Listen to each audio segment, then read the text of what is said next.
अस्सलाम वालेकुम दोस्तों। तो इस वीडियो में आज हम बात करेंगे एक शॉर्ट स्टोरी की old man at the bridge, which is written by Ernest Miller Hemingway is his full name. Ernest Hemingway is his full name. So Ernest Miller Hemingway was born in 1899 and 1961. तो America में ये पैदा हुए थे 1899 को. he was an he was a novelist, he was a short story writer. इसके अलावा वो एक बहुत ही मशहूर वहाँ के उस वक्त के जर्नलिस्ट थे, स्टोरी राइटर थे. बिसाइड्स बीइंग ऑल दिस, ये सब होने के अलावा वो एक बहुत ही अच्छे सपोर्ट्समैन भी जाने जाते थे, एक अच्छे सपोर्ट्समैन भी थे. तो Hemingway's writing and his personal life exerted a profound influence on American writers of his time. तो उसकी जो राइटिंग्स है, यानी कि उसका जो अदब था, जिन टॉपिक्स पे भी ज़िंदगी में उसने बात की, उसने उसके जो कंटेम्प्रेरी राइटर्स थे, जो उस वक्त उसके साथ वाले राइटर्स थे, उन पे बहुत गहरा असर डाला. Many of his works are regarded as classics of American literature. तो उसके काफ़ी सारे काम जो हैं, उसकी सारी काफ़ी चाहे वो नॉवेल्स हों या शॉर्ट स्टोरीज हों, ये these are considered to be the classics of American literature. एक बहुत ही मॉडल, एक बहुत ही मयारी लिटरेचर जाना जाता है ये अमेरिका का. And some have been made into motion pictures, और कुछ शॉर्ट स्टोरीज पर और कुछ नॉवेल्स पे जो है वो फिल्में भी बनाई जा चुकी हैं. So his important works include the sun also rises 1926, A Farewell to Arms 1929, For Whom the Bell Tolls 1940, The Old Man and the Sea 1952. In 1954 he was awarded the Nobel Prize for Literature. जानते हैं हम Nobel prize के बारे में कि ये दुनिया में अलग अलग फील्ड्स पे जब कोई आउटस्टैंडिंग काम करता है, जब बहुत ही आला मयारी काम करता है, बहुत खूबसूरत काम करता है, तो उसको उस काम के रिकॉग्निशन के बदले में उसके इनाम के तौर पे ये प्राइज़ दिया जाता है. सो उसकी लाइफ से मुतलिक एक दो चीज़ें जानने की कोशिश करते हैं. So after graduating from high school in 1917 he became a reporter for the Canasti Star, but he left his job within a few months to serve as a volunteer ambulance driver in Italy during World War 1914. तो काफ़ी सारे काम किए हैं इसने अपनी ज़िंदगी में. तो जर्नलिस्ट के तौर पे ये ज़्यादा जाना जाता था. तो ग्रेजुएशन के बाद हाई स्कूल 1917 में, उसके बाद ये एक पेपर के लिए इसने रिपोर्टिंग शुरू करी थी.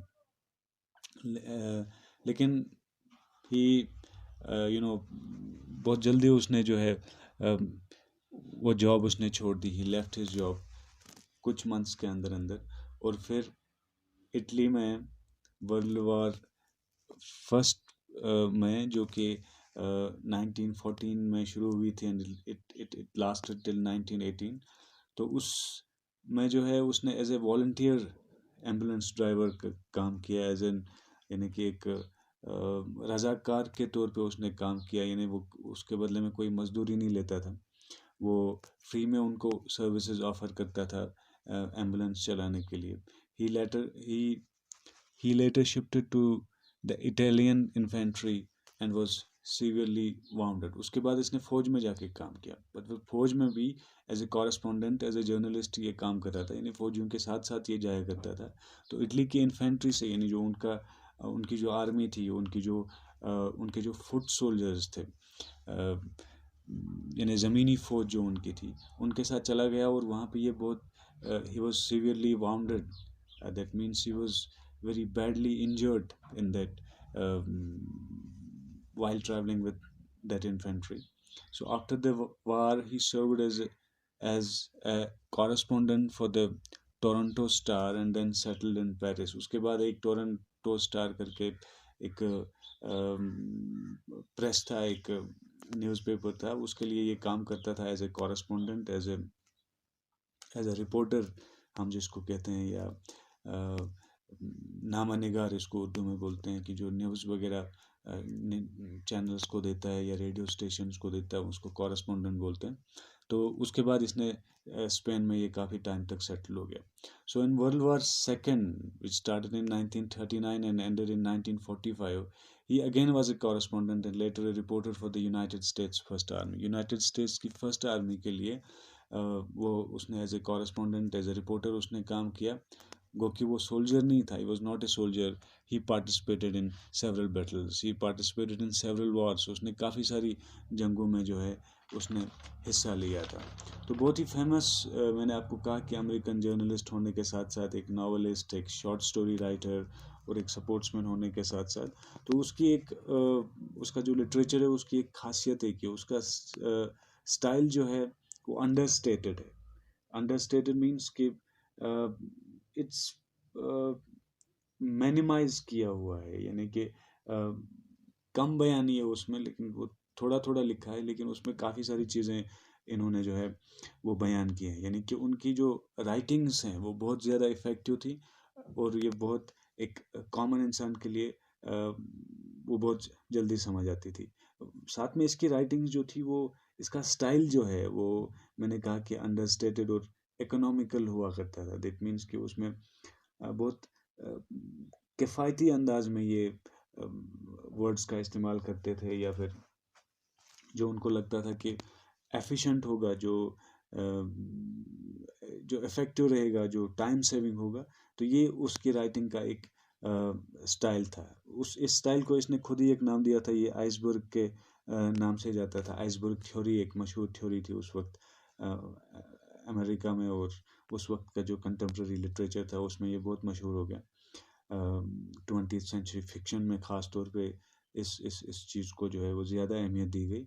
यानी कि एक इकोनॉमिकल होती थी इनकी राइटिंग्स। मैंने कहा कि ये जो हैं एक ऐसा टेक्निक था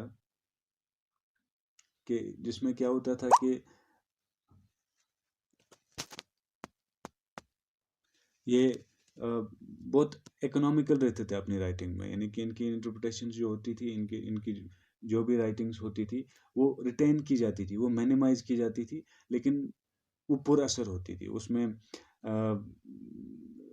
अंडरलाइंग थीम जो होते थे उस पर्टिकुलर टॉपिक के या जिस चीज़ पे भी बात की जाती थी, वो एक इस अंदाज में पेश किए जाते थे कि वो आम लोगों की समझ में आ जाए जल्दी, और उसमें ज़्यादा कोई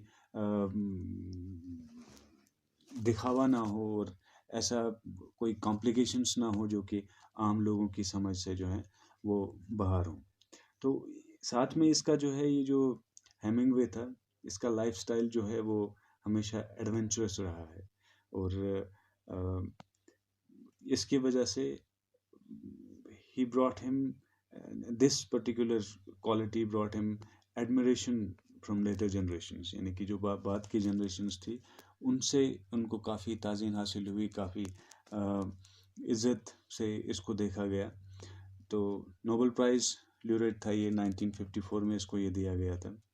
पुलित्ज़र प्राइज़ हमने पिछली वीडियो में बात की थी, ये फिक्शन के लिए उसको दिया गया था। यानी कि फिक्शन का मतलब होता है जो मेड अप स्टोरीज होती हैं, इनमें ड्रामाज आते हैं, इनमें नॉवेल्स होती हैं, या कोई भी नैरेटिव होता है, कोई भी नरेशंस होती हैं, या हम इसको कहते हैं कि जो वर्क ऑफ इमेजिनेशन होता है, अफसाने, नावल और दास्तानें वगैरह।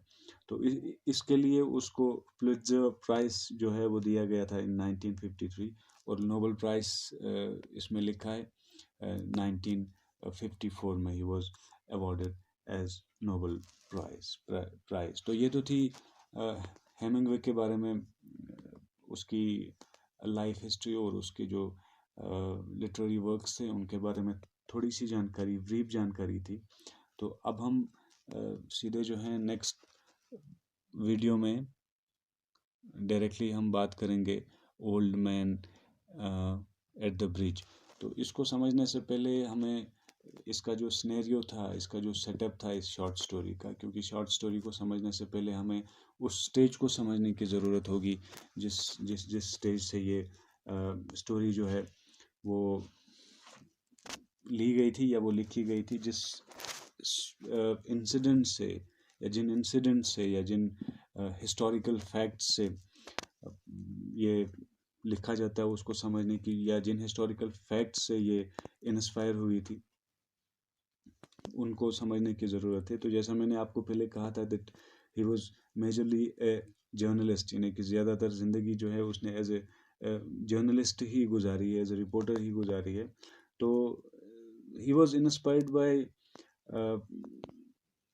ये जो हम पोइम पढ़ने जा रहे हैं, old man at the bridge, it was inspired by his travels as a war correspondent, यानी कि जो क्योंकि लड़ाई के टाइम पे उसको जगह जगह जाके स्टोरीज कवर करनी पड़ती थी। तो ये उन्हीं उसी रिपोर्टिंग करियर से, उसी जर्नलिज्म से इंस्पायर होके उसने ये लिखा था। ये ज्यूरिंग स्पेनिश सिविल वार था। अगली वीडियो में हम स्पेनिश सिविल वार पे डिटेल पे में बात करेंगे कि क्यों, कैसे ये जंग हुई थी, किस लिए ये जंग थी, और इस जंग से इंस्पायर होके ही हेमिंगवे ने ये जो शॉर्ट स्टोरी है ये लिखी थी। It was originally composed as a news dispatch, यानी कि मैंने कहा कि वो जर्नलिस्ट था, तो ये यूजुअली वहाँ पे गया एक स्पेनिश में, एक स्पेन में। मैं इसका आपको सेटअप ही बता देता हूँ इसका, कि इसका सेटअप जो है वो सिर्फ वो स्पेन में है इन 1930s, क्योंकि एक सिविल वार वहाँ पे हुआ था, तो उस पे वो रिपोर्टिंग करने के लिए वहाँ पे चले गए थे। तो ये उनको एक न्यूज़पेपर के लिए एक डिस्पैच लिखना था, एक रिसाला लिखना था, एक रिपोर्ट लिखनी थी। एक पुल था वहाँ पे ओवर एब्रो रिवर, स्पेन में एक है, तो वहाँ पे इसने एक बूढ़े आदमी को देखा और उसके साथ फिर डिस्कशन और बाकी सारी चीज़ें उनमें जो है बनाई गई। तो एक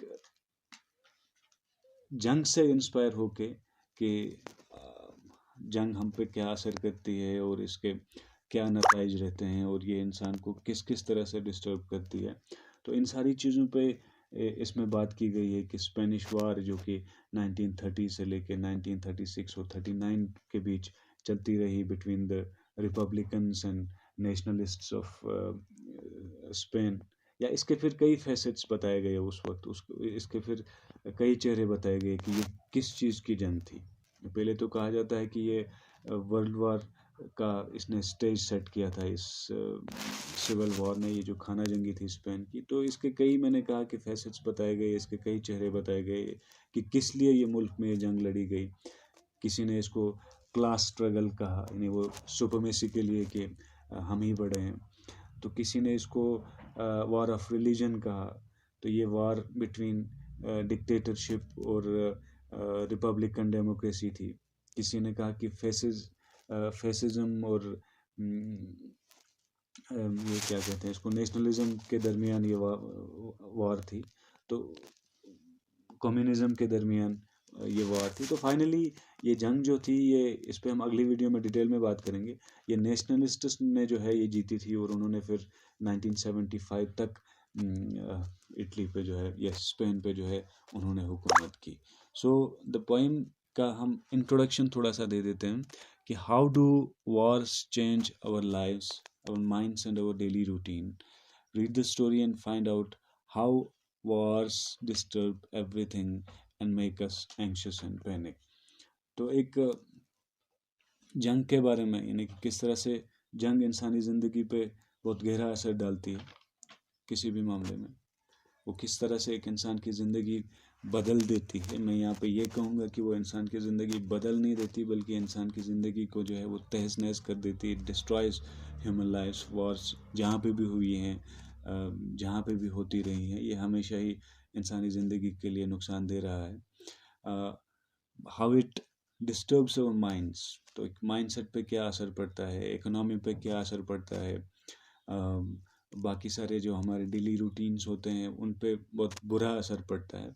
तो ये स्टोरी में यही चीज़ों के बारे में डिस्कस किया गया है कि किस तरह से जंग जो है वो एक इंसानी माइंड को हमेशा डिस्टर्ब करती है और एक इंसान को हमेशा टेंस, हमेशा वरीड और हमेशा जो है उसको पैनिक बनाती है। तो कुछ इम्पॉर्टेंट थीम्स हैं इसके जो हम इसमें बाद में डिस्कस करेंगे। वो है कि suffering of common people in war, चाहे वो किसी तरह से भी, चाहे वो लॉस टू लाइफ हो या लॉस टू प्रॉपर्टी हो, माली नुकसान या जानी नुकसान जिसको हम सिंपल टर्म्स में बोलते हैं, वो चीज़ें हों, या मीन्स लव फॉर एनिमल्स एक इसका अंडरलाइन थीम है कि इसके अलावा love for one's native place जो है वो किस तरह से इंसान को असरअंदाज करती है जब उसको घर से निकाला जाता है।